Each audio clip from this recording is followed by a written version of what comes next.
like I'm sure you do, I travel a lot. And I'm sure the same thing happens to you every time you go out and spend time at a hotel somewhere. I was recently on a couple of trips, 2 trips. One was to Detroit, where I was working with a long-term consulting client. And I always stay at the Holiday Inn Express Novi, Michigan, which I actually like that place. I like Holiday Inn Expresses. I think they're great little hotels. And then a week later, I was speaking in San Antonio, and I was staying at the Marriott River Center in San Antonio. Now, both places, like I'm sure this happens to you, right? Both hotels sent a survey after I had stayed. Now, they always do that now, right? And when I checked out of the Holiday Inn Express, and also when I checked out of the San Antonio Marriott River Center, they both said to me, hey, you're going to get a survey, and we really want you to give us a 5 on a scale of 1. They're going to ask you a scale of 1 to 5 to rate us, and it's really important to us that you give us a 5 on that. So we'd appreciate if you would do that, right? So, and I keep thinking when I get these surveys and they ask me these questions, and they ask me to give them a 5, I think, well, okay, number one, why should I do that?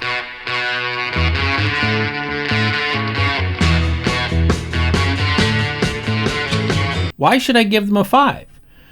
I should give them an honest report, whether the scale is 1 to 5 or 1 to 7 or 1 to 10. What does it take for me to give somebody the top end of the scale? I mean, let's think about this for a little bit here. All right, let's say, let me bring this up here so I can see it. Let's say that we have a scale of 1 to 5. Now, if I go to a hotel, what is it that I am expecting them to do? What are my expectations in advance? Well, I'm looking for, a nice room, a decent room, a clean room. I'm looking for a quiet room. I'm looking for a bed that's a clean bed, somewhat comfortable, clean sheets, comfortable pillows, clean bathroom, clean towels, internet. Maybe a TV, although I don't watch TV that much on the road. But that's about it, right? Those are my expectations. So if they match those expectations on a scale of 1 to 5, in my opinion, they are a 3. That's what matching my expectations means, because it's right down the middle. All right, it's not better than my expectations. It's not worse than my expectations. It matches my expectations. That's what a 3 is. Now, what would it take for us to give a company a 4? Well, I look at it like, okay, if we look at what my expectations are, now if they improve on my expectations, or they kind of deliver a little bit better than what I am expecting them to deliver, then, or if they just simply do a better job of delivering on my expectations, then fine, I'll give them a 4, right? That's what I will do. Now, what does it take to get me to give them a 5? In my opinion, what it takes is something above and beyond my expectations, something that's not on my list, but something that would wow me, something that would make me say, that's really, really cool. Now, let me give you a quick example, and some of you have heard this before. That a number of years ago, I stayed at the Muse Hotel in Manhattan, very close to Times Square. And the Muse Hotel is a boutique hotel, part of the Kimpton chain. And I'm there, on business, obviously, and it's the morning. I'm going to be leaving to go on business all day, go to a business meeting all day. I'm going to be gone through dinner and probably get back late. So before I'm leaving, I'm brushing my teeth, and I've got that little, travel tube of toothpaste, and it's down to the very end, and I'm squeezing it kind of tight, to get to that last, I don't know what you call it, it's not drop of, I guess it would be like a dollop of toothpaste or something like that. But anyway, so I get it, and brush my teeth, and I throw away the empty tube, making a mental note that I need to go out and get some new toothpaste before I get back to my room tonight, right?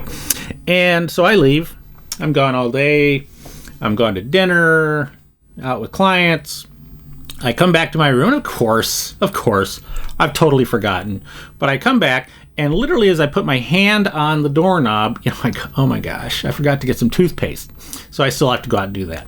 So I go in, and I plan to drop off my briefcase and then head out and go find some toothpaste. As I'm walking by the bathroom, I happen to glance in and notice that on the counter in the bathroom is a new tube of toothpaste with a note from the housekeeper that says, "Dear Mr. Miller, I noticed that you ran out of toothpaste, and I wanted to, didn't want you to have to worry about it, so I took the liberty of replacing that toothpaste for you, and I hope that's okay with you.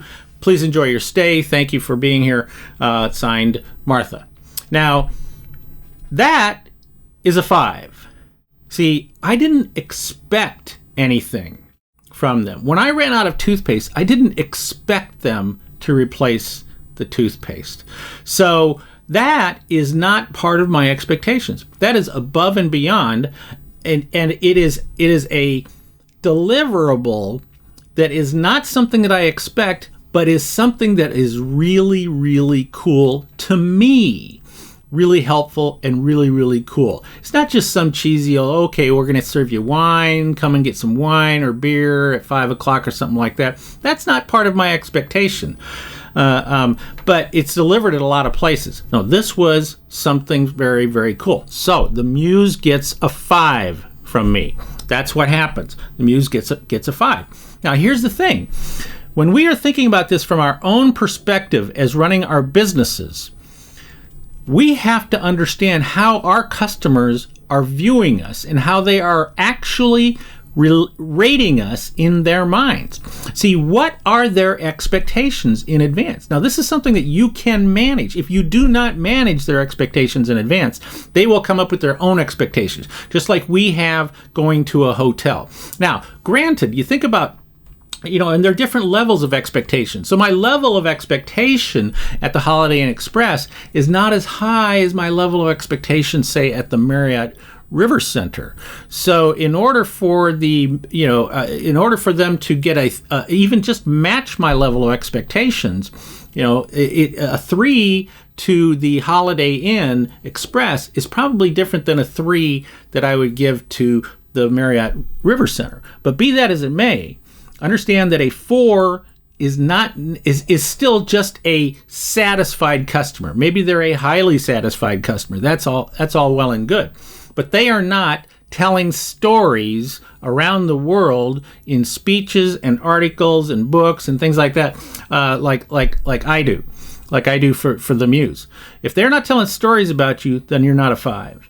If they're not telling their friends about you in an enthusiastic way, you're not a 5. Here's the thing to remember. Satisfied customers leave all the time.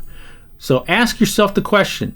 If your customers are looking at you and they're giving you a 3 or even a 4, what can you do that will push that needle up to 5? What can you do? But don't ask them to give you a 5 just because you want them to give you a 5. All right? Earn the 5. Get them to give it to you on their own. This is Steve Miller, better known as Kelly's dad. Thanks for joining me again today on my weekly Uncopyable Rambling. Hope to see you again next week. Please share, please click, please comment, please like, please give me a 5. I think that's funny. Always remember, be uncopyable.